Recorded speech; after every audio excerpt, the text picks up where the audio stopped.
JKUT News 18। रहीम सुरनकोट की ZEPO ने कुछ इस तरह के अल्फाज इस्तेमाल किए थे जिससे सब लोगों के दिलों को ठेस पहुंची थी और नहायत तौहीन आमेज़ अल्फाज कहे थे। तो उसके बाद हमने प्रेस कॉन्फ्रेंस की, मसला मीडिया के ज़रिए उठाया और सिर्फ हमने ही नहीं बल्कि मौजूद शहरियों ने भी, और उसके अलावा भी बहुत से लोगों के बयान आए, और जिन जिन लोगों के बयान आए हम उनका शुक्रिया भी अदा करते हैं। और एडमिनिस्ट्रेशन ने बहुत अच्छा इस पे कदम उठाया है क्योंकि DC साहब, SSP साहब बहुत ही संजीदा अफसरान यहाँ पे मौजूद हैं।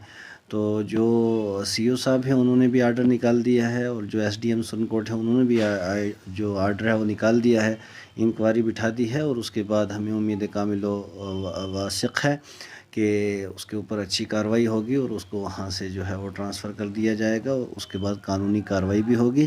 तो इस ताल्लुक़ से हम एडमिनिस्ट्रेशन का शुक्रिया भी अदा करते हैं और साथ में ये गुजारिश करते हैं कि जितना जल्दी ये हो जाए तो ताकि लोगों की बेचैनी जो है वो जल्द अज जल्द ख़त्म हो सके।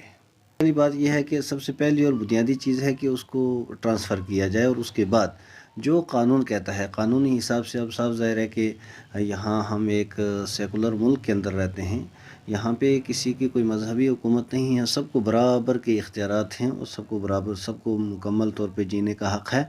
अब अगर इस तरीके से किसी के मज़हब को ठेस पहुँचाई जाएगी और बिला वजह अगर किसी शहरी को जो है वो बग़ैर किसी सबूत के उसे मिलिटेंट, उसे दहशतगर्द करार दिया जाएगा और फिर इस तरह की बदतमीज़ी से कोई बंदा पेश आएगा, तो जो कानून कहता है और कानून जो सज़ा देता है वो सज़ा दी जाए। देखिए, सबसे पहली बात यह है कि अगर उनको कोई कानूनी, एक तो मेरे ख़्याल से जिस पोस्ट पे वो है उनका तो कोई हक़ ही नहीं बनता है, ये तो ZU साहब का काम था, उनको करना चाहिए था। एक तो बिला वजह मुदाखलत की है और फिर एक किसी अफसर को 3 घंटे किसी स्कूल में बैठने की क्या ज़रूरत है? आप गौर करें इस बात पे, 3 घंटे जाकर के वो क्यों बैठी वहाँ पे? अगर कोई था तो 10 मिनट के अंदर, 20 मिनट के अंदर, आधे घंटे के अंदर इंक्वायरी हो जाती है। ये कोई पर्सनल इंटरेस्ट था और कुछ लोग उनको इस्तेमाल कर रहे थे। अब जिन लोगों ने इस्तेमाल किया वो तो साइड हो गए और आगे वो फंस गए। तो बहरहाल ये उस स्कूल को बदनाम करने के लिए और इस सारे सिस्टम को और सारे सिलसिले को बदनाम करने के लिए कुछ पीछे भी लोग थे। जो पीछे थे वो पीछे हैं या पीछे हट रहे हैं और आगे इनको लगा दिया है। बहरहाल इन्होंने जो किया है तो साफ ज़ाहिर है कि जो बंदा जो करता है उसकी सज़ा तो उसे मिलनी भी चाहिए और वो भुगत भी रहे हैं उसकी।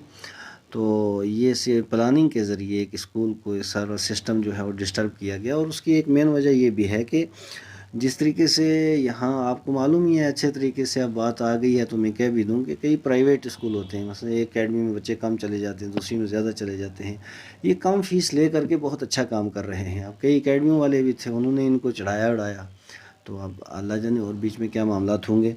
तो फिर वो भी चले गए और जा कर के पर्सनल इंटरेस्ट था उनका और जा कर के वो बैठे और बैठने के बाद फिर वो जो उन्होंने लैंग्वेज इस्तेमाल की है, जो ज़ुबान इस्तेमाल की है उन्होंने, वो दुनिया ने देखी है वो।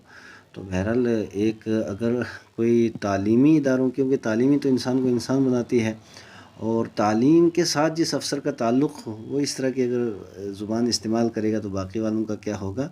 बहरहाल उस पर कार्रवाई हो रही है और हमें उम्मीद है कि इंशाअल्लाह ताला जल्द अज़ जल्द इस कार्रवाई को फ़ाइनल किया जाए।